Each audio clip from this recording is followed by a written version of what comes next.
에필로그 과학으로서의 인류사의 미래. 나는 인간 사회에 대한 역사적 연구도 공룡에 대한 연구에 못지않게 과학적일 수 있음을, 그리고 그것은 어떤 일들이 현대 세계를 형성했고 또 어떤 일들이 우리의 미래를 형성하게 될 것인지를 가르쳐 줌으로써 오늘날의 우리 사회의 보탬이 될 것임을 낙관하고 있다. 인간 사회의 궤적에 영향 미치는 환경적 요소들. 얄리의 질문은 인류가 처한 현 상황 및 홍적세 이후 인류사의 핵심을 찌르는 질문이었다. 이제 지구상의 대륙들을 훑어보는 짧은 여행을 끝마친 지금 우리는 얄리에게 어떤 대답을 해주어야 할까? 나 같으면 얄리에게 이렇게 말하겠다. 각 대륙의 사람들이 경험한 장기간의 역사가 서로 크게 달라진 까닭은 그 사람들의 타고난 차이 때문이 아니라 환경의 차이 때문이었다고. 만약 홍적세 말기에 오스트레일리아와 유라시아의 사람들을 서로 바꾸어 놓았다면 지금쯤 오스트레일리아 원주민이었던 사람들이 유라시아는 물론이고 남북 아메리카와 오스트레일리아까지 차지했을 것이며, 원래 유라시아 원주민이었던 사람들은 마구 유린당하여 오스트레일리아 곳곳에 간신히 잔존하는 신세로 전락했을 것이다. 물론 이 같은 단어는 무의미한 것이라고 일축하기 쉽다. 이 실험은 상상 속에서만 가능하며 실험 결과에 대한 나의 주장도 입증할 수가 없기 때문이다. 그러나 역사학자들이 회고적 실험을 통하여 서로 관련된 가설들을 검토하는 것은 충분히 가능하다. 예를 들자면 유럽의 농경민들이 그린란드 또는 미국 태평원으로 이주했을 때, 그리고 궁극적으로 중국에서 출발한 농경민들이 채텀제도, 보르네오의 강우림 또는 자바섬이나 하와이의 화산성 토양 등으로 옮겨갔을 때 각각 어떤 일들이 벌어졌는지를 살펴볼 수 있는 것이다. 이 같은 실험들은 같은 조상을 가진 사람들이라도 어떤 환경에 처하느냐에 따라 전멸하기도 했고 수렵 체질민으로 되돌아가기도 했고 아니면 복잡한 국가를 건설하기도 했다는 것을 확인시켜준다. 마찬가지로 오스트레일리아의 수렵 체집민들이 프린더스 섬, 태즈메이니아, 오스트레일리아 동남부 등으로 이주한 경우에도 환경에 따라 전멸하기도 했고, 근대 세계에서 가장 단순한 기술을 가진 수렵 체집민으로 되돌아가기도 했고, 수로를 건설하고 어장을 철저히 관리하여 생산성을 높이기도 했다.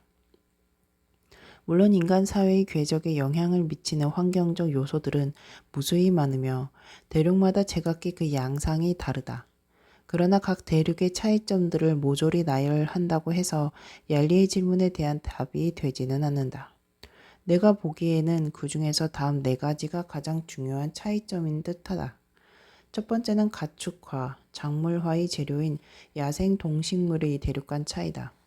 그것은 식량 생산이야말로 잉여 식량을 축적하는데, 그리고 아무런 기술적, 정치적 이점이 없어도 순전히 그 숫자만으로도 군사적 이점을 갖는 대규모 인구로 성장하는 데 결정적이기 때문이다. 이 같은 두 가지 이유 때문에 인간 사회가 조그마한 초기 추장 사회의 수준을 넘어 경제적으로 더 복잡하고 사회적으로 계층화되고 정치적으로 중앙 집권화된 사회로 발전할 때는 언제나 식량 생산이 그 기반이 되었다. 그러나 대부분의 야생 동식물은 가축화, 작물화에 부적합했다. 결과적으로 가축이나 작물이 되어 식량 생산에 이용된 종은 소수에 불과했다. 가축화, 작물화를 위한 야생 후보종의 수는 대륙마다 크게 달랐는데, 그것은 각 대륙의 면적 차이 및 홍적세 말기에 일어난 멸종의 차이 때문이었다. 이 같은 멸종은 유라시아나 아프리카보다 오스트레일리아와 남북 아메리카에서 훨씬 더 심했다. 그 결과 아프리카는 면적이 훨씬 넓은 유라시아에 비해 생태학적인 면에서 다소 떨어졌고, 남북 아메리카는 아프리카보다도 떨어졌으며 오스트레일리아는 아메리카보다도 떨어졌고, 얄리의 뉴기니도 마찬가지였다. 각각의 대륙에서도 동식물의 가축화, 작물화는 그 대륙의 전체 면적 중에서 작은 일부분에 불과한 몇 군데, 즉 유난히 조건이 좋은 지역들에서 집중적으로 이루어졌다. 기술 혁신과 정치 제도의 경우에도 대부분의 사회는 스스로 발명하는 문물보다 다른 사회로부터 받아들여지는 문물이 훨씬 많았다. 그러므로 어느 한 대륙에서의 확산과 이동은 그곳의 여러 사회가 발전하는 데 중요한 영향을 미치며 결국 각각의 사회는 대체로 다른 사회에서 발전된 문물들도 공유하게 된다. 그렇게 되는 과정은 뉴질랜드 마오리족의 머스킷 전쟁을 통하여 간단히 확인할 수 있다. 다시 말해서 어떤 이점을 갖지 못한 사회는 그것을 가진 사회로부터 그 이점을 얻어내거나 아니면 그것을 가진 사회에 의해 교체되고 마는 것이다. 그러므로 두 번째 차이는 바로 확산과 이동의 속도에 영향을 미치는 요인들이고 이건 역시 대륙마다 크게 달랐다. 확산과 이동의 속도는 유라시아에서 가장 빨랐는데 그것은 유라시아의 주요 축이 동서방향이며 생태적, 지리적 장애물도 비교적 적기 때문이었다. 물론 가축과 농작물은 기후의 영향을 많이 받고 따라서 위도가 매우 중요하므로 당연히 그럴 수밖에 없었다. 그러나 기술 혁신의 확산에 있어서도 역시 비슷한 논리가 성립된다. 아프리카에서의 확산 속도는 유라시아에 비해 느렸고 특히 남북 아메리카에서는 더욱 느렸는데 그것은 이들 대륙의 주요 축이 남북 방향이며 생태적, 지리적 장애물도 많기 때문이었다. 전통적인 뉴기니에서도 확산의 어려움이 많았는데 그것은 험준한 지형과 등뼈처럼 길게 뻗은 높은 산맥 때문에 정치적 통일이나 언어의 통일을 위한 노력이 별다른 진전을 볼 수 없었기 때문이었다. 각 대륙 내부에서의 확산에 영향을 미치는 이 같은 요인들과 관련하여 세 번째 요인들은 바로 각 대륙 사이의 확산에 영향을 미치는 요인들인데 이것들도 가축 작물과 기술을 축적하는 데 보탬이 될 수 있다. 어떤 대륙은 다른 대륙에 비해 더 많이 고립되어 있고 따라서 대륙 간 확산의 난이도 역시 각각의 경우에 따라 달라졌다. 지난 6천년 동안에는 유라시아로부터 사하라 이남 아프리카로 확산되는 것이 가장 쉬웠고 아프리카의 가축들은 대부분 그렇게 해서 들어왔다. 그러나 동서 각 반구 사이에서는 아메리카 원주민들의 복잡한 사회에 도움이 될 만한 확산이 이루어지지 못했는데 저위도 지방에서는 드넓은 대양에 의하여 고위도 지방에서는 수렵채집 생활에나 알맞는 기후와 지리적 조건에 의하여 유라시아로부터 격리되어 있었기 때문이었다. 그리고 오스트레일리아는 인도네시아 열도로 인해 유라시아로부터 격리되어 있었고 따라서 오스트레일리아 원주민들이 유라시아로부터 얻었다고 입증된 문물들은 딩고 하나뿐이었다. 네 번째이자 마지막 요인들은 각 대륙의 면적 및 전체 인구 규모의 차이다. 면적이 넓거나 인구가 많다는 것은 곧 잠재적인 발명가의 수도 많고 서로 경쟁하는 사회의 수도 많고 도입할 수 있는 혁신의 수도 많다는 뜻이다. 그리고 늘 혁신적인 문물을 도입하고 보존해야 한다는 압박감도 그만큼 커지는데 그렇게 하지 못하는 사회는 대개 라이벌 사회에 의해 제거되기 때문이다. 아프리카의 피그미족을 비롯 농경민들에 의해 교체된 수많은 수렵 채집민 사회가 그런 운명을 맞이했다. 한편 완고하고 보수적이었던 그린란드의 스칸디나비아 농경민들도 똑같은 운명에 처했는데 그들은 오히려 그린란드의 조건 속에서 살아가는데 훨씬 더 우수한 식생활 방식 및 기술을 가지고 있던 에스키모 수렵 채집민들에 의하여 교체되었다. 면적 및 경쟁사회의 수를 보자면 전 세계의 땅덩어리 중에서 유라시아의 규모가 가장 컸으며 오스트레일리아와 뉴기니는 훨씬 작았고 특히 태즈메이니아는 더욱 작았다. 남북 아메리카는 전체 면적은 꽤 넓지만 지리적, 생태적으로 분열되어 있었으며 사실상 연결이 약한 두 개의 작은 대륙으로 분리되어 있었다. 이상과 같은 네 가지 요인들은 환경과 관련된 크나큰 차이점들로 객관적인 측정이 가능하며 여기에는 논쟁의 여지도 없다. 뉴기니인들이 대체로 유라시아인들보다 똑똑하다는 나의 주관적인 생각에 대해서는 이의를 제기할 수도 있겠지만 뉴기니가 유라시아에 비해 면적도 훨씬 좁고 대형 동물의 수도 훨씬 적다는 사실은 아무도 부인할 수 없을 것이다. 그러나 역사학자들 틈에서 이 같은 환경의 차이들을 언급하기만 하면 당장 지리적 결정론이라는 딱지가 붙는데 그러면 화를 내는 사람들이 생긴다. 이 명칭 속에는 어떤 불쾌감이 내포되어 있는 듯하다. 가령 인간의 창의성은 아무 소용도 없다는 뜻이냐. 우리들 인간의 기후, 동물군, 식물군 따위를 통하여 정해진 대로 움직이는 수동적인 로봇에 불과하다는 것이냐 하는 식으로 말이다. 물론 이런 걱정들은 기후에 지나지 않는다. 인간의 창의성이 없었다면 우리 모두는 오늘날까지도 수백만 년 전의 선조들처럼 석기로 고기를 썰어 먹어야 했을 것이다. 모든 인간 사회에는 창의적인 사람들이 있다. 다만 어떤 환경은 다른 환경에 비해 더 많은 재료를 구비하고 있으며 발명품을 이용할 수도 있는 제반 여건도 한결 유리하다는 점이 다를 뿐이다. 대륙 간의 차이 요인들을 수치 자료로 남기는 작업. 얄리의 질문에 대한 이 같은 대답들은 얄리가 원했던 것보다 훨씬 길고 복잡했다. 그러나 역사학자들은 오히려 너무 짧고 지나치게 단순화했다고 생각할 것이다. 13,000년에 걸친 모든 대륙의 역사를 600쪽 정도의 이 책 속에 압축하려면 되도록 간략하게 단순화시킬 수밖에 없다. 그러나 이 같은 압축에도 장점이 있어서 그러한 단점을 상쇄시킨다. 즉, 장기적 안목에서 여러 지역을 한꺼번에 비교하다 보면 어느 한 사회의 단기간에 연구하는 것으로는 기대하지 못할 통찰력을 얻을 수 있다는 사실이다. 물론 얄리의 질문이 제기한 문제들 중에는 아직 해결되지 않은 것도 많다. 현재로서는 어떤 완성된 이론을 내놓기보다는 몇 가지 부분적인 대답과 더불어 미래를 위한 연구 계획을 상정할 수 있을 뿐이다. 이제 우리의 과제는 천문학, 지질학, 진화생물학처럼 널리 인정받는 역사적 과학과 어깨를 나란히 할 수 있도록 인류사를 하나의 과학으로 발전시키는 것이다. 그러므로 역사학이라는 학문의 미래를 내다보고 아직 해결되지 않는 몇 가지 쟁점들을 훑어보는 것으로 이 책을 끝맺는 것도 적절할 듯하다. 이 책을 확대시키는 가장 간단한 방법은 가장 중요하다고 생각되는 네 가지 요인들의 대륙 간 차이를 더욱 상세히 수량화함으로써 그 차이의 역할을 더욱 신빙성 있게 정립하는 일이 될 것이다. 앞에서 가축화와 작물화 재료의 차이를 설명할 때 나는 각 대륙에 존재하는 초식성 또는 잡식성의 대형 야생 육서 포유류와 종자가 큰 공류의 총수를 제시한 바 있다.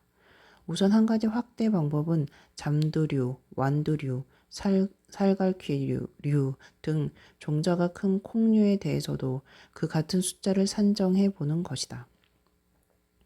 그리고 앞에서 나는 가축화 후보종이 있던 각종 대형 포유류가 실격된 여러 가지 요인들을 제시했지만 각각의 대륙에서 각각의 요인 때문에 실격된 후보종 수가 얼마나 되었는지는 도표로 나타내지 않았는데 그건 역시 흥미로운 작업이 될 것이다. 특히 아프리카는 유라시아에 비해 후보종의 실격률이 높았는데 과연 아프리카에서 가장 중요한 실격 요인은 어떤 것들이며 또 무엇 때문에 아프리카 포유류에서 그 요인들의 빈도가 높았을까? 이 같은 수치화된 자료는 유라시아, 남북 아메리카, 아프리카의 주요 축에서 확산의 속도가 각각 달랐다고 주장하면서 제시했던 나의 대략적인 계산을 검증하는 데에도 필요하다. 비옥한 초승달 지대가 유럽에 추월당한 불운의 과정. 두 번째 확대 방법은 이 책에서 살펴본 것보다 더 작은 지리적 규모와 더 짧은 시간적 규모를 가지고 연구하는 일이 될 것이다. 예를 들자면 어떤 독자들은 이미 다음과 같은 의문점을 떠올렸을 것이다. 어째서 유라시아 내에서도 비옥한 초승달 지대나 중국이나 인도가 아니라 하필 유럽의 사회들이 아메리카와 오스트레일리아를 식민지화하고 기술을 선도하고 현대 세계에서 정치적, 경제적으로 우세하게 되었을까? 만약 BC 8500년에서 AD 1450년에 살았던 어떤 역사학자가 미래의 역사적 궤적들을 예측했다면 틀림없이 유럽이야말로 장차 유세해질 가능성이 가장 적은 지역이라고 판단했을 것이다.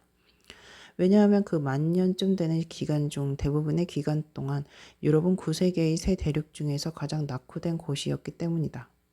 BC 8500년부터 그리스가 흥성하고 그 뒤를 이어 이탈리아가 흥성하기 시작한 BC 500년 이후까지 서유라시아 일대에서 동물의 가축화, 식물의 작물화, 문자, 야금술 등의 중요한 혁신은 거의 모두가 비옥한 초승달 지대 또는 그 부근에서 이루어졌다. AD 900년경 이후 물방화가 급격히 늘어나기 전까지는 알프스 서쪽이나 북쪽의 유럽은 9세계의 기술 및 문명의 중요한 공헌을 한 일이 전혀 없었고 오히려 지중해 동부, 비옥한 초성달지대, 중국 등지에서 개발된 문물들을 받기만 했다. 심지어 1000년에서 1450년에도 과학과 기술은 주로 인도에서 북아프리카까지의 이슬람 사회로부터 유럽으로 흘러드는 쪽이었다. 이 시기에는 중국이 세계의 기술을 선도하고 있었는데 식량 생산을 시작한 시기가 거의 비옥한 초승달지대에 필적할 만큼 빨랐기 때문이었다. 그렇다면 비옥한 초승달지대와 중국은 수천 년이나 앞서 갔으면서도 어째서 뒤늦게 출발한 유럽에 추월당하고 말았을까? 물론 유럽이 흥성한 직접적인 요인들을 지적할 수는 있다. 유럽은 상인 계급과 자본주의가 발달했고 발명품에 대한 특허권을 보호했으며 절대 군주나 무거운 세금이 없었고 또한 경험주의적 탐구 정신을 중시하는 그리스적 유도교적 전통을 갖고 있었다. 그러나 이 같은 직접적 원인들에 대해 우리는 궁극적인 원인을 묻지 않을 수 없다. 다시 말해서 그런 직접적 요인들은 어째서 중국이나 비옥한 초승달 지대가 아니라 하필 유럽에서 발생했을까? 비옥한 초승달 지대의 경우에는 분명한 해답이 나온다. 그곳은 원래 가축화, 작물화에 적합한 동식물이 집중되어 있어서 다른 곳보다 몇천 년 일찍 출발할 수 있었지만 일단 그 선발 간격을 초월당한 뒤에는 더 이상의 지리적 이점이 없었다. 이 같은 간격이 사라져간 과정은 강성한 제국들이 점차 서쪽으로 옮겨진 경로를 통해 상세히 더듬어 볼 수 있다. BC 4000년에서 3000년경 비옥한 초승달지대에서 국가들이 탄생한 후 처음에는 힘의 중심이 바빌로니아, 히타이트, 아시리아, 페르시아 등의 제국들 사이를 번갈아 이동하면서 줄곧 비옥한 초승달지대에 머물러 있었다. 그러다가 BC 4세기 말 알렉산더 대왕 치하의 그리스인들이 그리스로부터 동쪽으로 인도까지 정복하면서 드디어 힘의 중심이 서쪽으로 이동하는 돌이킬 수 없는 첫걸음을 떼었다. 그리고 BC 2세기에 로마가 그리스를 정복하면서 힘의 중심은 서쪽으로 더 이동했고 로마 제국이 멸망한 뒤에는 다시 서유럽과 북유럽으로 이동했다.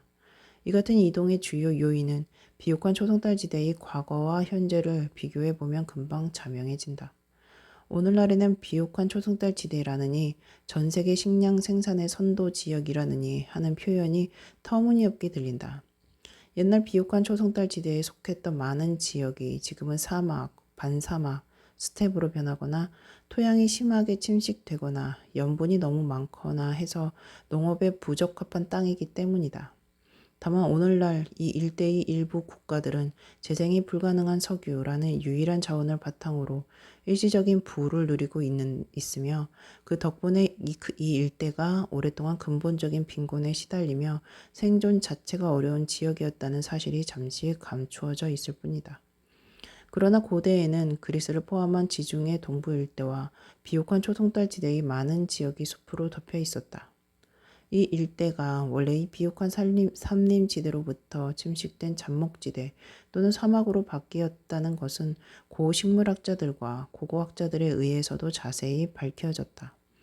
이곳의 숲은 농업을 하기 위해 개간하고 건축용 목재를 구하기 위해 벌채하고 땔감으로 쓰거나 회반죽을 만들기 위해 태우는 바람에 사라지고 말았다. 더구나 이 일대는 강우량이 적어서 처음부터 생산성이 낮은 편이었다. 따라서 식물이 다시 자라는 속도가 파괴 속도를 따라가지 못했는데 특히 지나치게 많은 염소를 방목하는 상황에서는 더욱 그럴 수밖에 없었다. 땅을 덮고 있던 나무와 풀이 사라지면서 토양 침식이 진행되어 계곡에 침리가 쌓였고 강우량이 적은 환경에 관계 농업을 했으므로 자연히 염분이 축적되었다. 신석기 시대에 시작되었던 이 같은 과정은 현대까지 계속되었다.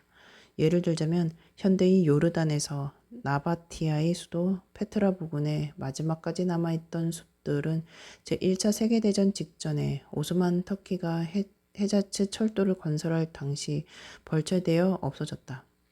그리하여 비옥한 초승달 지대와 지중해 동부의 인간 사회는 생태학적 볼모지에서 탄생하는 불운을 맞이하게 되었다. 그들은 자원의 기반을 스스로 파괴하는 생태학적 자살을 저질렀던 것이다. 동쪽에 있던 가장 오래된 사회들로부터 시작하여 지중해 동부의 사회가 차례차례 자멸함에 따라 힘의 중심은 차츰 서쪽으로 이동했다.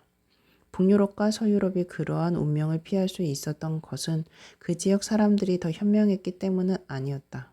다만 그들은 더 강인한 환경, 즉 강우량이 더 많아서 식물이 더 빨리 재성장할 수 있는 곳에 사는 행운을 타고났다. 식량 생산이 가능해진 이후 7천년이 지나 오늘날까지도 북유럽과 서유럽의 많은 지역에서는 여전히 집약적인 농업이 이루어지고 있다. 사실상 유럽은 농작물, 가축, 기술, 문자 등을 모두 비옥한 초송달 지대로부터 받아들인 셈인데 그 이후 비옥한 초송달 지대는 힘과 혁신의 중심지라는 위치를 잃어버렸던 것이다. 바로 이것이 유럽보다 훨씬 앞서가던 비옥한 초송달 지대가 추월당하게 된 과정이다. 중국은 어쩌다 기술의 선도자 위치를 유럽에 추월당했을까? 그렇다면 중국은 어쩌다가 추월당했을까? 사실 중국이 낙후되었다는 것은 놀라운 일이다. 그 이유는 중국이 원래 많은 이점들을 가지고 있었기 때문인데 우선 식량 생산이 비옥한 초승달 지대와 거의 맞먹을 만큼 일찍 시작되었고 북중국에서 남중국까지 그리고 해안 지방에서 티베트 고원의 고산지대까지 생태학적으로 다양하여 여러 가지 다양한 농작물과 가축, 기술을 가지고 있었다는 점을 들 수 있다. 또한 광활하고 생산성이 높은 땅을 차지한 덕분에 전 세계에서 가장 많은 인구를 유지할 수 있었고 비옥한 초승달 지대보다 덜 건조하여 생태학적으로 덜 취약한 환경이었으므로 만년 가까이 농업을 계속한 오늘날에도 여전히 생산성 높은 집약 농업을 유지할 정도인 것이다. 다만 요즘은 중국도 환경 문제가 점점 악화되어 심각한 지경에 이르렀다. 이상과 같은 이점들과 빠른 출발 덕분에 중세 때 중국은 전 세계의 기술을 선도했다. 중국이 처음 발전시킨 중요한 기술에는 주철, 나침반, 화약, 종이, 인쇄술 등 앞에서 언급했던 수많은 문물이 포함되어 있다. 중국은 정치적인 힘, 항해술, 제해권 등에서 세계를 선도했다. 15세기 초에는 수백 척의 배로 구성된 보물선 선단들을 파견했는데 그중 가장 큰 배의 경우 길이가 120m에 달했으며 총 인원도 최대 2만 8천 명에 달했다. 그들은 콜럼버스가 보잘것없는 세 척의 배로 협소한 대서양을 건너 아메리카 동해안에 도달하기 수십 년 전에 이미 인도양을 건너 아프리카 동해안까지 진출했다. 그런데 바스코다 가마는 보잘것없는 세 척의 배로 아프리카 남단의 곳을 돌아 동진했고 그때부터 유럽이 동아시아를 식민지화하기 시작했는데 어째서 중국의 배들은 그 전에 희망봉을 돌아 서진하여 유럽을 식민지화하지 못했을까? 어째서 중국의 배들은 태평양을 건너 아메리카 서해안으로 진출하지 못했을까? 간단히 말해서 왜 중국은 그토록 낙후되어 있던 유럽에게 기술의 선도자 위치를 빼앗겼을까? 우리는 중국 보물선 선단의 종말을 통하여 하나의 단서를 얻을 수 있다. 1405년에서 1433년에 7차례의 선단이 중국을 떠나 항해했는데 그러다가 세계 어느 곳에서도 일어날 수 있는 전형적인 정치적 착오에 부딪혀 중단되고 말았다. 중국 조정의 두 파벌 사이에 권력 투쟁이 일어났던 것이다. 황관들은 선단을 파견하고 지휘하는 일에 동조하는 쪽이었다. 그래서 반대파는 권력 투쟁에서 승리하자 곧 선단 파견을 중단시켰고 결국에는 조선소마저 해체하고 해양 항해를 금지했다. 이 사건을 보면서 우리는 1880년대 런던시 당국이 공공전기 조명의 발전을 억압했던 일, 제1차 세계대전과 제2차 세계대전 사이의 기간 동안 미국이 고립주의를 고집했던 일, 그 밖에도 많은 나라가 정치적인 문제 때문에 뒷걸음질 쳤던 일들을 떠올리게 된다. 그러나 중국의 경우에는 한 가지 다른 점이 있다. 그것은 바로 중국 전역이 정치적으로 통일되어 있었다는 사실이다. 한번 결정이 내려지자 중국 전역에서 선단 파견이 중단되었고 일시적이었던 이 결정은 돌이킬 수 없는 것이 되고 말았다. 다시 배를 만들어 그 일시적 결정의 어리석음을 입증하고 또 새로운 조선소도를 건설하려 해도 본보기로 삼을 수 있는 조선소가 한 곳도 남아있지 않았기 때문이다. 유럽의 만성적 분열과 중국의 만성적 통일.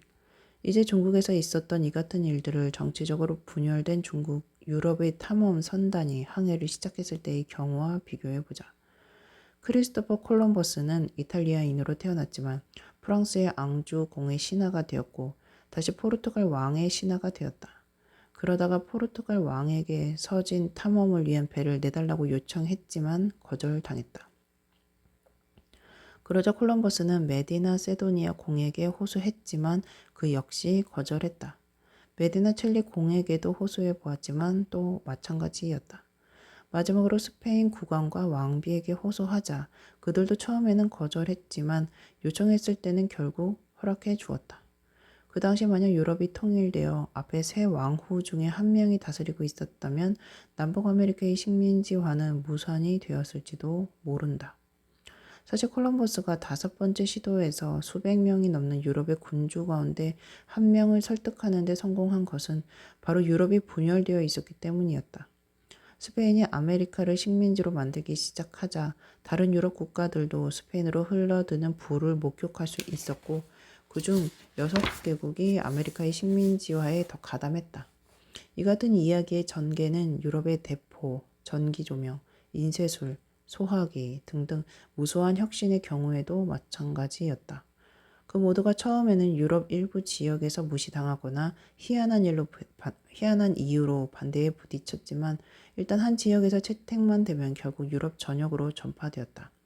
유럽의 분열에서 비롯된 이 같은 결과는 중국의 통일이 빚어낸 결과와 극명한 대조를 이루고 있다. 중국 조정은 해외 항해 이해의 활동에 대해서도 이따금씩 중단을 결정했다. 14세기에는 정교한 수력 방적기의 개발을 포기함으로써 산업혁명의 문턱에서 물러났고 세계의 시계 제작 기술을 선도하고 있던 기계식 시계를 파기 또는 사실상 전폐해버렸다. 15세기 말 이후에는 기계장치나 기술 전반에 걸쳐 후퇴하게 되었다. 통일의 이 같은 잠재적 해로움은 현대 중국에서도 다시 위력을 발휘했다. 1960년대와 1970년대를 휩쓴 문화 대혁명의 광기 속에서 한 명 또는 소수의 지도자들이 내린 결정 때문에 전국의 모든 학교가 5년 동안 문을 닫았던 것이다. 중국은 통일되어 있을 때가 많았고 유럽은 언제나 분열되어 있었는데 두 경우 모두 역사가 깊다. 오늘날 중국에서 가장 생산성 높은 지역들은 BC 221년에 처음 정치적으로 통합되었고 그때부터 대체로 그 상태를 유지했다. 중국에서는 문자가 처음 생길 때부터 문자 체계라고는 하나뿐이었으며 장장 2000년 동안이나 문화적 통일성을 지켜왔다. 그러나 유럽은 먼 발치에서조차 정치적 통일을 바라본 적이 없었다. 유럽은 14세기까지도 1000개에 달하는 독립 소국으로 나누어져 있었고 1500년에는 500개의 소국이 있었으며 1980년대에는 최소 25개국까지 줄었다. 그러나 지금은 다시 늘어나서 내가 이 문장을 쓰고 있는 순간에는 40개국에 가깝다. 유럽에는 아직도 45개 언어가 존재하고 그 모두가 나름대로 변경시킨 알파벳을 사용하고 있으며 문화적으로는 더욱 다양하다. 유럽 경제 공동체를 통해 조금이나마 통일을 꾀하려 하던 시도조차 좌절되고 말 정도로 유럽은 오늘날까지 의견의 일치를 보지 못하고 있는데 이 같은 현상은 유럽에 뿌리 박혀 있는 분열 지향성을 잘 나타내고 있다. 그러므로 중국이 정치적, 기술적 우위를 유럽에 빼앗긴 일을 제대로 이해하려면 우선 중국의 만성적 통일과 유럽의 만성적 분열부터 이해해야 한다. 이 문제에 대한 해답도 지도에서 짐작할 수 있다. 유럽의 해안선은 섬에 버금갈 만큼 고립되어 있는 큰 반도가 5개나 있어 매우 들쭉날쭉하며 각각의 반도에는 모두 독립적인 언어와 민족 집단과 정부가 들어섰다. 반면에 중국의 해안선은 훨씬 완만하며 별개의 중요성을 갖게 된 곳은 인근 한반도밖에 없다. 유럽에는 정치적 독립을 주장하고 자기들의 언어와 민족성을 유지할 만큼 큰 두 섬이 있고 그중 한 섬은 유럽의 중요한 독립 강국의 하나가 될 만큼 크고 또한 유럽 본토와도 가깝다. 그러나 중국의 경우 가장 큰 두 섬이 타이완과 하이난조차도 각각 아일랜드 면적의 절반 이하에 불과하며 최근 타이완이 부상하기 전까지는 둘 다 중요한 독립 강국과는 거리가 멀었다. 그리고 일본은 지리적으로 고립된 탓에 최근까지 아시아 본토로부터 정치적으로 격리되어 있었는데 그레이트 브리튼과 유럽 본토의 경우보다 훨씬 그 정도가 심했다. 유럽은 여러 개의 높은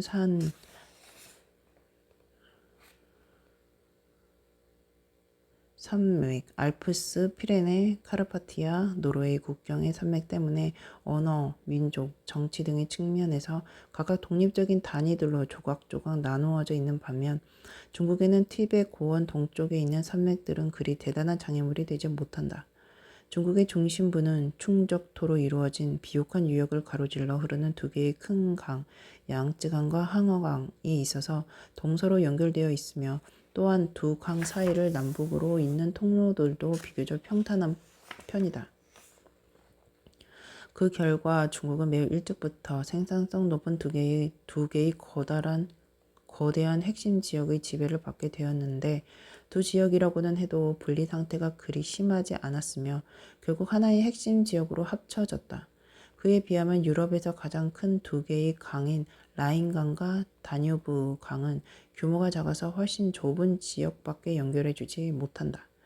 중국과 달리 유럽은 작은 핵심 지역들이 여기저기 산재하고 있는데 다른 지역들을 오랫동안 지배할 만큼 큰 지역은 하나도 없고 각 지역이 만성적 독립국가의 중심지다. BC 221년 마침내 중국이 통일되자 그때부터 중국에서는 다른 독립국가가 창건되어도 오래 버티지 못했다. 물론 BC 221년 이후에도 몇 차례의 분열 시대가 있었지만 언제나 재통일로 마감되었다. 그러나 유럽의 경우 샤르마뉴 대제, 나폴레옹, 히틀러 등 강력한 정복자들의 노력에도 불구하고 유럽은 통일되지 않았다. 심지어는 절정기의 로마 제국도 유럽 면적의 절반 이상을 지배하지 못했다. 중국이 지리적으로 연결되어 있다는 점과 내부의 장애물이 그리 대단치 않다는 점은 처음에는 이점으로 작용했다. 북중국, 남중국, 해안 대륙이 각각 다른 농작물, 가축, 기술, 문화적 특징을 낳아서 그 모두가 차츰 통일된 중국의 보탬이 되었다. 예를 들자면 기장재배, 청동기술, 문자 등은 북중국에서 시작되었고 벼농사와 주철기술 등은 남중국에서 발생했다. 이 책에서 나는 대체로 강력한 장애물이 없을 때 이루어지는 기술 확산의 중요성을 강조했다. 그러나 중국의 연결성은 불이익으로 작용하고 말았다.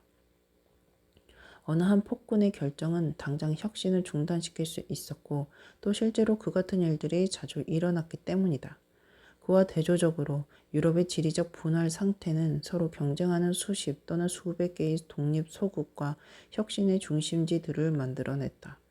그 중에서 어떤 국가의 특정 혁신을 위해 노력하지 않으면 또 다른 국가가 그 일을 했고 따라서 이웃 국가들도 그렇게 하지 않으면 남에게 정복당하거나 경제적으로 뒤떨어질 수밖에 없었다.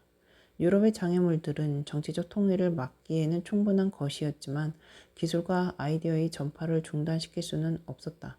그리고 중국에서처럼 유럽 전역의 유통망을 한꺼번에 차단할 수 있는 폭군은 한 명도 존재하지 않았다.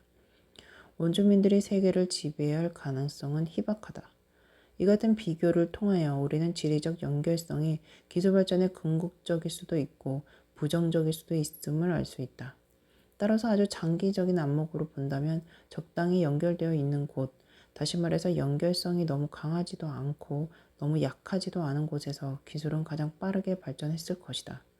지난 1000년간 중국과 유럽, 인도와 대륙에서 진행된 기술의 발전 과정은 연결성이 너무 강하고 적당하고 너무 약했을 때 나타나는 각각의 결과를 보여주는 좋은 예라고 할 수 있겠다. 물론 유라시아 여러 지역의 역사가 제각기 달라진 데에는 다른 요인들도 함께 작용했다.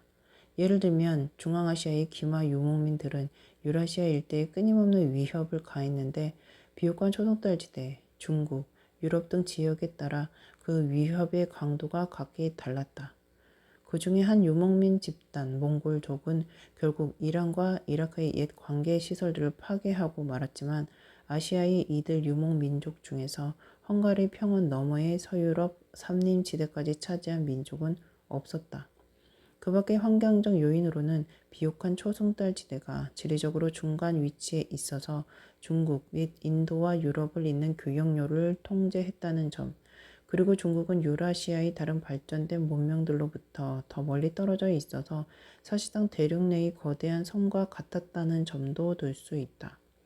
중국의 상대적 고립 상태는 특히 중국이 각종 기술을 사용하다가 거부한 일들과도 관계가 깊은데, 이는 우리에게 태즈메이니아를 비롯한 여러 섬들의 경우를 상기시킨다. 어쨌든 이 간략한 논의를 통하여 우리는 역사의 가장 광범위한 경향뿐만 아니라 그보다 규모가 작고 단기간에 걸친 역사의 경향에 있어서도 역시 환경적 요인들이 중요하게 작용한다는 것을 알 수 있다. 비옥한 초승달 지대와 중국의 역사는 현대세계에 유익한 교훈을 던지고 있다. 즉, 상황은 변하는 것이며 과거의 우위가 미래의 우위를 보장해 주지는 않는다는 교훈이다. 혹자는 이 책에서 줄곧 사용했던 지리적 추론이 현대세계에서는 전혀 타당성이 없다고 생각할지도 모른다.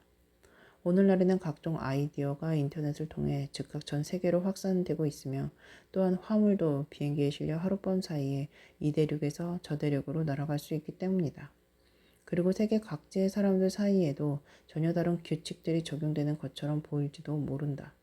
마치 타이완, 한국, 말레이시아, 특히 일본 등 신흥 강국들이 부상하는 것도 그 때문인 것처럼 말이다.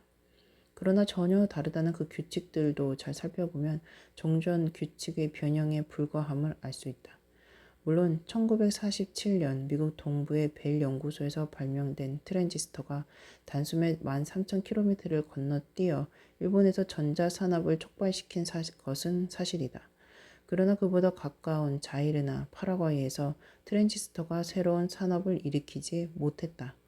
오늘날 신흥 강국으로 부상하고 있는 나라들도 따지고 보면 이미 수천 년 전부터 식량 생산을 바탕으로 한 옛 중심지에 편입되어 있던 지역이거나 아니면 그 같은 중심지로부터 이주한 사람들이 살고 있는 지역이다. 자이르나 파라과이와 달리 일본을 비롯한 신흥 강국들이 재빨리 트랜지스터를 이용할 수 있었던 까닭은 그 국민들이 이미 오래전부터 문자, 금속기계류, 중앙집권적 정치체제를 등을 갖추고 있었기 때문이었다. 그러므로 전 세계에서 가장 먼저 식량 생산을 시작한 두 중심지와 아직도 현대 세계를 지배하고 있는 셈이다. 직계 후손들의 국가를 통해서든지 일찍이 두 중심지의 영향을 받던 이웃의 국가를 통해서든지 아니면 해외로 이주한 사람들이 지배하고 있는 국가를 통해서든지 말이다. 사하라 이남 아프리카인, 오스트레일리아 원주민, 아메리카 원주민 등이 세계를 지배하게 될 가능성은 여전히 희박하다. BC 8천년 당시의 역사가 지금도 우리를 무겁게 짓누르고 있는 것이다. 문화적 차이는 환경적 차이의 산물이다. 연리의 질문과 관련된 다른 요인들 중에서 특히 중요한 것은 문화적 요인과 개인의 영향력이다. 먼저 문화적 요인부터 살펴보자면 인류의 문화적 특징들은 세계의 각 지역에 따라 크게 다르다. 이 같은 문화적 차이의 일부는 분명 환경적 차이의 산물이며 이 책에서도 많은 사례들을 거론했다. 그러나 각 지역에서 환경과 무관하게 작용한 문화적 요인들의 의의를 확인해 보는 것도 중요한 일이다. 어떤 지역에서는 그 지역만의 사소하고 일시적인 이유로 인해 별로 중요치 않은 어떤 문화적 요소가 발생했다가 그대로 굳어짐으로써 그곳 사회로 하여금 여러 가지 더 중요한 문화적 선택을 하게 만들 수도 있다. 가령 카오스 이론이 다른 과학 분야에도 두루 응용되듯이 말이다. 그러나 이러한 문화적 과정은 역사를 예측 불가능하게 만드는 한 요인이기도 하다. 한 예를 들자면 나는 제13장에서 타자기의 쿼티 자판에 대하여 언급했었다. 각기 다르게 설계된 수많은 자판 중에서 하필 이 자판이 채택될 수 있었던 데에는 여러 가지 사소한 이유들이 있었다.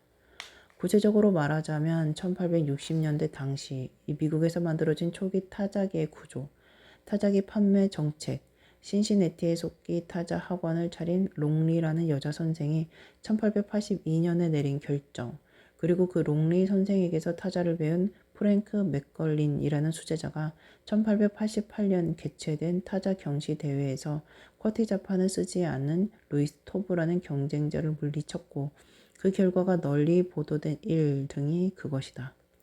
1860년대에서 1880년대의 어느 시점에서 보더라도 다른 자판이 선택될 가능성은 항상 존재했다. 당시 미국이라는 환경이 다른 자판보다 쿼티 자판에 더 유리한 점은 아무것도 없었기 때문이다.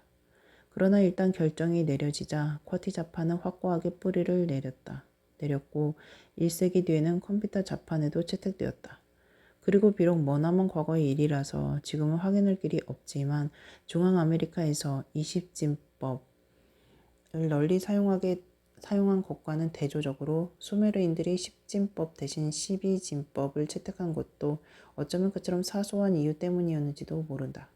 물론 타자기, 시계, 역법 따위의 설계 문제가 그것을 채택한 사회의 경쟁력에 영향을 미치지는 않았다. 하지만 그러한 가능성은 얼마든지 상상할 수 있다. 예를 들어서 만약 미국의 쿼티 자판이 세계의 다른 지역에서도 역시 채택되지 않았다면 19세기에 이루어진 그 사소한 결정은 20세기 미국 기술의 경쟁력에 크나큰 영향을 미치게 되었을지도 모른다. 마찬가지로 중국 어린이들을 연구해 보면 수천 개의 기호가 있는 전통적 중국 문자보다 중국어 발음을 알파벳으로 표기한 것을 가르쳤을 때 쓰기를 더 빨리 배운다는 것을 알 수 있다. 그런데도 이러한 중국 문자가 생긴 까닭에 대해 중국어에는 발음은 같지만 의미가 다른 낱말들이 많아서 그것을 구별하는 데 편리했기 때문이라는 의견도 있다. 만약 그렇다면 중국어에 동음이의어가 많은 것은 중국 사회에서의 문자의 역할에도 크나큰 영향을 미쳤겠지만 유독 중국이라는 환경에서만 동음이의어가 그렇게 많이 필요했다고는 믿기 어렵다. 안데스의 복잡한 문명이 문자를 만들어내지 못했다는 것은 하나의 수수께끼인데 그것은 혹시 어떤 언어학적 요인이나 문화적 요인 때문이 아니었을까? 인도에는 엄격한 사회 경제적 계급 체계가 있어서 기술 발전에 심각한 차질을 빚었는데 과연 인도의 환경이 그렇게 만든 것일까?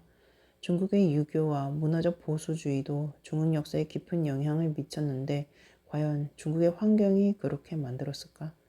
타인에게 개종을 권유하는 종교는 유럽이나 서아시아에서는 식민지 개척과 정복의 추진력으로 작용했는데 어째서 중국에서는 그렇지 않았을까?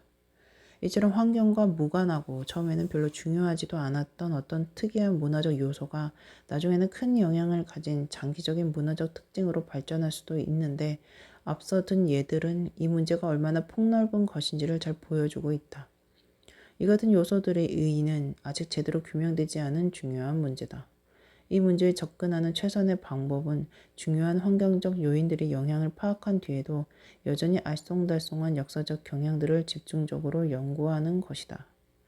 역사를 예측 가능하게 만드는 개인적 특이성. 특이한 개인의 영향력은 얼마나 큰 것일까? 현대에서 낯익은 예를 찾는다면 1944년 7월 20일에 있었던 히틀러 암살 기도와 그와 동시에 베를린에서 진행된 반란 기도가 아슬아슬하게 실패로 끝났던 일을 들 수 있다. 이 두 사건을 계획한 독일인들은 그 전쟁에서 이길 수 없다고 믿고 평화를 되찾으려 했던 것인데 당시 독일군과 러시아군의 동부 전선은 아직 대부분이 러시아 국경 내에 위치하고 있었다. 히틀러는 회의실 탁자 밑에 놓인 서류 가방 속의 시한폭탄이 터지는 바람에 부상을 입었다. 만약 그 가방이 히틀러가 앉아있던 의자 쪽으로 조금만 더 가까이 놓여 있었다면 그는 죽고 말았을 것이다. 그리고 그때 히틀러가 죽고 제2차 세계대전이 종식되었다면 오늘날의 동유럽 지도와 냉전의 향방은 상당히 달라졌을 것이다. 그보다 덜 유명하지만 오히려 더 심각한 숙명적 의미를 갖는 또 하나의 사건은 1930년 여름의 자동차 사고다. 그것은 독일에서 히틀러가 집권한 시기보다 2년 전의 일인데 그 당시 그는 사망석에 앉아 있었고 그가 탄 자동차는 무거운 트레일러 트럭과 마주쳤다. 이 트럭은 히틀러의 자동차와 충돌하여 그를 깔아뭉개기 직전에 정지했다. 히틀러의 정신병이 나치당의 정책과 성공에 미친 영향의 크기를 감안할 때 만약 그 트럭 운전수가 브레이크를 단 1초만 늦게 밟았다면 제2차 세계대전의 양상은 완전히 달라졌을 것이다. 히틀러의 경우처럼 개인적인 특이성으로 역사에 분명한 영향을 끼치는 인물들은 그 밖에도 많다. 몇 명만 꼽아본다면 알렉산더 대왕, 아우구스투스, 석가, 예수, 레닌, 마르틴 루터, 잉카 제국, 파차쿠티, 마호메트, 정보각 윌리엄, 줄루왕 샤카 등을 들 수 있다. 이들이 단순히 어쩌다가 그 시기 그 장소에 있었던 것이 아니라면 과연 그들은 실제로 얼마만큼이나 상황을 변화시켰을까? 다음은 이 문제에 대한 역사학자 토머스 칼라일의 극단적인 견해이다. 보편적인 역사, 즉 인간이 이 세상에서 이룩한 업적의 역사는 본질적으로 여기서 활동했던 거인들의 역사다. 이것과 반대되는 극단적인 견해는 프로이센의 정치가 오토 폰 비스마르크의 주장으로 그는 칼라일과 달리 정치의 내면 세계를 오랫동안 직접 경험한 사람이다. 정치가의 일이란 역사 속에서 걸어가는 신의 발소리를 듣고 그가 지나갈 때 옷자락을 붙잡으려고 노력하는 일이다. 문화적 특이성과 마찬가지로 개인적 특이성도 역사를 예측 불가능하게 만드는 한 요소다. 어쩌면 바로 그것 때문에 역사는 환경적 요인은 물론이고 그 어떤 원인으로도 일반화시켜 설명할 수 없는 것인지도 모른다. 그러나 이 책의 취지에 비추어 본다면 개인적 특이성은 그다지 문제가 되지 않는다. 제 아무리 거인 이론을 열정적으로 지지하는 사람이라도 역사의 가장 광범위한 경향까지 몇몇 거인의 손에 좌우되었다고 생각하기는 어렵기 때문이다. 알렉산더 대왕이 당시 서유라시아에서 이미 문자를 갖고 식량을 생산하고 철기를 사용하던 여러 국가들의 진로를 조금 바꾸어 놓은 것은 사실이겠지만 오스트레일리아 원주민들이 아직도 문자와 금속기를 갖지 못한 수렵체집 부족으로 살아가던 시기에 서유라시아에는 이미 문자를 갖고 식량을 생산하고 철을 사용하는 국가들이 들어섰다는 사실과 알렉산더 대왕은 아무 상관도 없다. 다만 특이한 개인들이 역사에 미친 영향이 실제로 얼마나 폭넓고 지속적인 것이냐 하는 문제는 아직 미해결 상태다. 역사적 과학과 비역사적 과학을 구별하는 특징. 역사학이라는 학문은 과학보다 인문학에 더 가깝다고 보는 견해가 일반적이다. 역사학은 기껏해야 사회과학으로 분류될 뿐인데 그 중에서도 가장 덜 과학적인 학문으로 간주된다. 정치에 대한 학문 분야는 흔히 정치과학이라고 부르고 노벨 경제학상에서도 경제과학이라는 말을 자주 쓰는데 이 역사학과에서는 역사과학과라는 이름을 사용하는 일이 거의 없다. 대부분의 역사학자는 자신을 과학자로 생각하지 않으며 널리 인정받는 각종 과학이나 그 반복론들도 거의 배우지 않는다. 역사란 구체적 사실들의 집합에 불과하다는 생각이 여러 가지 표현에서 발견된다. 역사는 사실들을 이것저것 모아놓은 것에 지나지 않는다. 역사란 결국 눈속임이다. 역사에서 법칙을 찾느니 차라리 만화경에서 법칙을 찾는 것이 낫다 등등. 물론 역사를 연구하여 어떤 일반적인 원리를 도출하기란 행성들의 궤도를 연구하여 그 원리를 찾아내는 것보다 어려운 일임은 부인할 수 없는 사실이다. 그러나 내가 보기에 그것은 결코 치명적인 어려움이 아니다. 비슷한 어려움을 안고 있으면서도 천문학, 기후학, 생태학, 진화 생물학, 지질학, 고생물학 등은 자연과학으로 확고하게 자리 잡은 역사적 학문들이다. 과학에 대한 사람들의 관념은 주로 물리학을 비롯하여 비슷한 방법론을 사용하는 몇몇 분야를 기준으로 삼고 있다. 이 같은 분야의 과학자들은 흔히 그런 방법론을 적용할 수 없어서 다른 방법론을 찾을 수밖에 없는 분야들을 멸시하는 어리석은 경향이 있다. 그러나 과학이라는 말은 원래 지식을 의미하며 지식이란 어떤 방법이든 특정 분야에 가장 적합한 방법을 통하여 얻는 것이라는 사실을 상기하자. 그렇기 때문에 나는 인류사를 연구하는 학자들이 직면하고 있는 어려움들에 대하여 많은 공감을 느끼고 있다. 넓은 의미의 역사적 과학은 물리학, 화학, 분자생물학 등의 비역사적 과학과 구별되는 많은 특징들을 공유하고 있다. 그 중에서 특히 방법론, 인과관계, 예측, 복잡성 네 가지는 한 번쯤 짚고 넘어갈 만하다. 물리학에서 지식을 얻는 주된 방법은 실험실에서 하는 실험을 통해서이다. 즉 어떤 매개 변수의 영향에 대하여 알고 싶을 때 그 매개 변수를 조작하여 실험하고 반대로 그 매개 변수를 일정하게 유지하는 대조 실험도 해보고 그러면서 다른 매개 변수들은 항상 일정하게 유지하고 이런 실험상의 조작과 대조 실험을 반복하고 그리하여 충분한 양의 자료를 얻는 것이다. 이 방식은 화학과 분자생물학에서도 효과적인데 많은 사람들이 그것을 과학과 동일시하고 있어서 흔히 실험만이 과학적 방법의 요체인 것처럼 생각한다. 그러나 역사적 학문 중에는 명백히 실험실 실험을 거의 또는 전혀 사용할 수 없는 학문도 많다. 우리는 은하계의 형성을 중단시킬 수도 없고 허리케인이나 빙하기의 진행을 차단할 수도 없고 실험적으로 몇몇 국립공원의 회색곰들을 전멸시킬 수도 없고 공룡의 진화 과정을 재생할 수도 없다. 그러므로 이 같은 역사적 과학에서 지식을 얻기 위해서는 관찰, 비교, 그리고 이른바 자연 발생적 실험 등의 다른 방법들을 사용해야 한다. 역사적 과학은 직접적 궁극적 원인들의 사슬을 연구한다. 대체로 물리학이나 화학에서는 궁극적 원인, 목적, 기능 따위의 개념이 무의미한데 일반적으로 말하자면 움직이는 어떤 체계, 특히 인간의 각종 활동을 이해하는 데는 그런 개념들이 필수적이다. 예를 들어 눈토끼의 털은 여름에는 갈색이었다가 겨울에는 흰색으로 바뀌는데 이 동물을 연구하는 진화 생물학자는 모피 색소의 분자 구조나 생합성, 경로 같은 직접적 원인들을 밝혀내는 것으로 만족하지 않는다. 더 중요한 문제는 그 현상의 기능과 궁극적인 원인이다. 마찬가지로 유럽의 역사를 연구하는 역사학자도 1815년과 1918년 당시의 유럽이 각각 범유럽적인 전쟁으로 값비싼 희생을 치르고 나서 막 평화를 되찾은 상황이었다고 설명하는 것은 만족하지 못한다.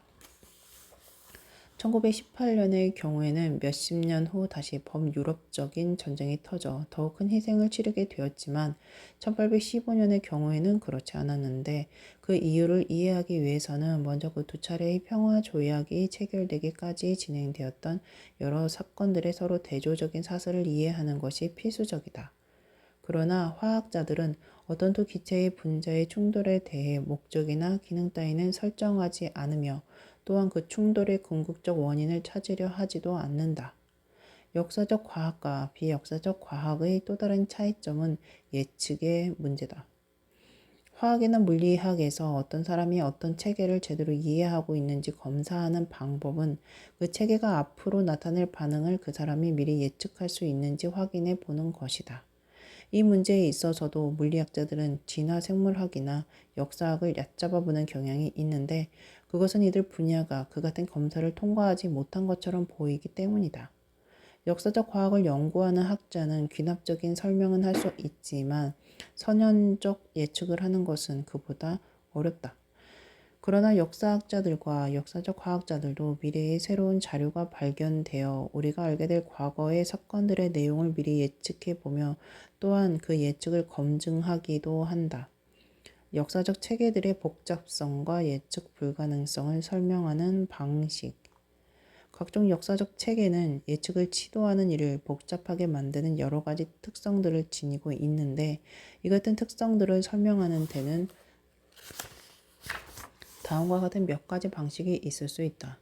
우선 인간 사회나 공룡들은 지극히 복잡한 존재임을 지적할 수도 있겠다.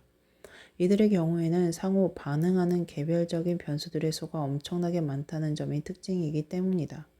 결과적으로 조직의 하층부에 작은 변화가 생기면 상층부에까지 뜻밖의 변화가 일어날 수 있다. 그 전형적인 예는 1930년 하마터면 히틀러가 죽을 뻔했던 교통사고 당시에 어떤 트럭 운전수가 브레이크를 밟았던 것이 제2차 세계대전에서 죽거나 또는 부상을 당한 1억 명의 인생에 미친 영향이다. 물론 대부분의 생물학자는 생물학적 체계들도 결국 전적으로 물리적 특성들에 의하여 결정되며 또한 양자역학의 법칙들을 따르는 데 동의하겠지만 실질적인 면에서 그 체계들의 복잡성이 의미하는 것은 결정론적 인과관계가 곧 예측 가능성으로 이어지지는 않는다는 점이다. 오스트레일리아에서 새로 들어온 태생 포식자들이 왜 그렇게 많은 유대류를 전멸시키게 되었는지, 그리고 제1차 세계대전에서 왜 동맹국이 아니라 연합국이 승리했는지를 이해하려고 할 때 양자역학에 대한 지식은 아무런 도움도 주지 못한다. 각각의 빙하, 성운, 허리케인, 인간 사회, 생물종, 심지어는 개개인이나 유성 생식을 하는 생물의 세포 하나하나까지도 모두 독특한 존재다. 왜냐하면 그 모두가 수많은 변수들의 영향을 받고 있으며 또한 수많은 가변적 부분들로 이루어져 있기 때문이다. 반면에 물리학자가 연구하는 소립자 또는 동위 원소들과 화학자가 연구하는 분자들은 그 종류의 모든 개체가 동일하다. 따라서 물리학자와 화학자는 거시적 차원에서 보편적인 결정론적 법칙들을 정립할 수 있다. 그러나 생물학자와 역사학자는 통계적 추세만을 정립할 수 있을 뿐이다. 가령 내가 재직하고 있는 캘리포니아 주립대학 의료센터에서 앞으로 태어날 1000명의 신생아 가운데 나만 한 480명 이상이고 요한은 520명 이상일 것이라고 예측한다면 그 예측은 정확히 들어맞을 확률이 매우 높다. 그러나 나는 내 아이들이 둘 다 아들로 태어날 것을 미리 알 도리가 없었다. 마찬가지로 역사학자들도 어느 지역의 인구 규모와 밀도가 충분히 증가했고 또한 잉여 식량 생산이 이루어질 가능성이 있는 경우에는 그렇지 않은 경우에 비해 그 지역의 부족 사회가 추장 사회로 발전하기가 더 쉬웠음을 알고 있다. 그러나 이 같은 지역 인구는 제각기 나름대로 독특한 특징들을 갖고 있으며 결과적으로 멕시코, 과테말라, 페루, 마다가스카르 등지에서는 추장사회가 발생했지만 뉴기니나 과달카날에서는 그렇지 않았다. 역사적 체계들의 복잡성과 예측 불가능성을 설명하는 또 하나의 방식은 역사적 체계란 설령 궁극적으로 이미 결정되어 있더라도 그 인과관계의 긴 사슬을 연구하다 보면 특정 과학 분야의 영역 바깥에 있는 궁극적 원인들과 거기서 비롯된 최종적 결과들을 분리시킬 수도 있음을 인식하는 일이다. 예를 들자면 공룡들은 소행성의 충돌 때문에 전멸했을지도 모르는데 그 소행성의 궤도는 전적으로 고전적인 역학의 여러 가지 법칙에 따라 결정되어 있었다. 그러나 만약 6,700만 년 전에 고생물학자들이 있었다 하더라도 공룡들의 최후가 임박했음을 예측하지는 못했을 것이다. 이 문제를 제외한다면 원래 소행성을 연구하는 과학 분야는 공룡 생물학과는 거리가 멀기 때문이다.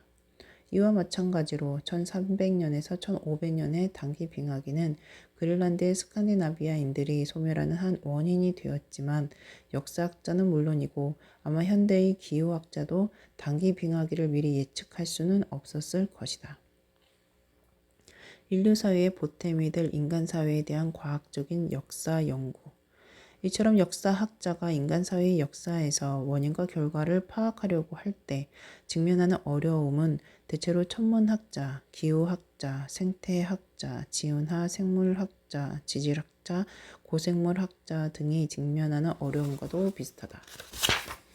각기 정도가 다르기는 하지만 이들 분야는 모두 실제 사건을 모방하여 각종 변수들을 제어하는 실험적 간섭이 불가능하다는 점, 변수가 너무 많기 때문에 복잡하다는 점, 따라서 각각의 체계가 모두 독특하다는 점, 결과적으로 보편적인 법칙을 정립할 수 없다는 점, 그리고 뜻밖의 특성이나 미래의 반응을 예측하기 어렵다는 점이 공통적이다. 역사학을 비롯한 역사적 과학에서 예측하기가 가장 적당한 연구 대상은 공간적으로 규모가 크고 시간적으로 기간이 긴 소재들인데 이때는 수백만 건의 소규모적 단기적 사건들에서 나타나는 독특한 특징들이 평준화되어 사라지기 때문이다. 내가 앞으로 태어날 신생아 1000명의 성별을 예측할 수는 있지만 내 아이들의 성별을 예측할 수는 없었던 것처럼 역사학자들도 아메리카 사회와 유라시아 사회가 13,000년 동안 따로따로 발전하다가 마침내 충돌했을 때의 여러 가지 폭넓은 결과에 대하여 그것을 불가피하게 만들었던 요인들은 파악할 수 있지만 1960년 미국 대통령 선거의 결과는 예측할 수 없었다. 1960년 10월에 있었던 한 차례의 텔레비전 토론에서 어떤 후보자가 무슨 말을 했느냐 하는 구체적인 내용에 따라서 케네디가 아니라 닉슨이 당선될 수도 있었겠지만 유럽인들이 아메리카 원주민들을 정복한 사건은 그 당시 누가 무슨 말을 했든 간에 막을 수는 없었을 것이다.